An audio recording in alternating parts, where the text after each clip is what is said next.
కేంద్ర ప్రభుత్వం నీటు విద్యార్థుల జీవితాలతో చెలగాటమాడుతూ ఒక్కొక్కరు సంవత్సరాల కొద్దీ ప్రిపేర్ అయి ఆ యొక్క డాక్టర్ చదువులను చదువుదామనుకునే ఆ ఎంట్రన్స్ ప్రిపేర్ అయ్యి పోయి రాసినటువంటి ఆ ఎగ్జామ్ను రద్దు చేసి విద్యార్థుల భవిష్యత్తుతో ఆటలాడుతున్నటువంటి కేంద్ర ప్రభుత్వాన్ని నిరసన తెలపడానికి మా నాయకులు రాహుల్ గాంధీ గారు, ప్రియాంక గాంధీ గారు, అదేవిధంగా 100 మంది ఎంపీలను వెంటబెట్టుకొని ప్రధాని నివాసానికి నిరసన తెలపడానికి వెళ్ళినటువంటి సందర్భంలో వారిని మరి అరెస్ట్ చేసి పోలీసు వాళ్ళు అరెస్ట్ చేసి వారిని జైలులో నింపడం జరిగింది.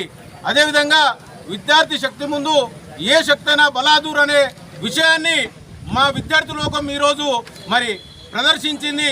ఢిల్లీలో విద్యార్థులంతా కూడా నిరసన తెలుపుతూ ఉంటే వారి కేంద్ర బలగాలను తెప్పించి వారిని చావబాదేటువంటి కార్యక్రమం జరుగుతూ ఉంది.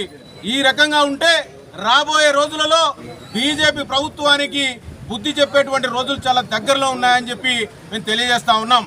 మరి ఈరోజు బచ్చన్నపేట మండల కేంద్రంలో మరి నియోజకవర్గ ఇన్ఛార్జ్ కొమ్మూరి ప్రతాప్ రెడ్డి గారు, అదేవిధంగా మరి డీసీసీ అధ్యక్షుల ఆదేశాల మేరకు, టీపీసీసీ అధ్యక్షుల ఆదేశాల మేరకు ఈరోజు బచ్చన్నపేట చౌరస్తాలో ధర్నా చేసి ధర్నా అనంతరం మరి శాంతియుతంగా మహాత్మా గాంధీ గారికి మెమోరాండం ఇవ్వడం జరిగింది. ధన్యవాదాలు.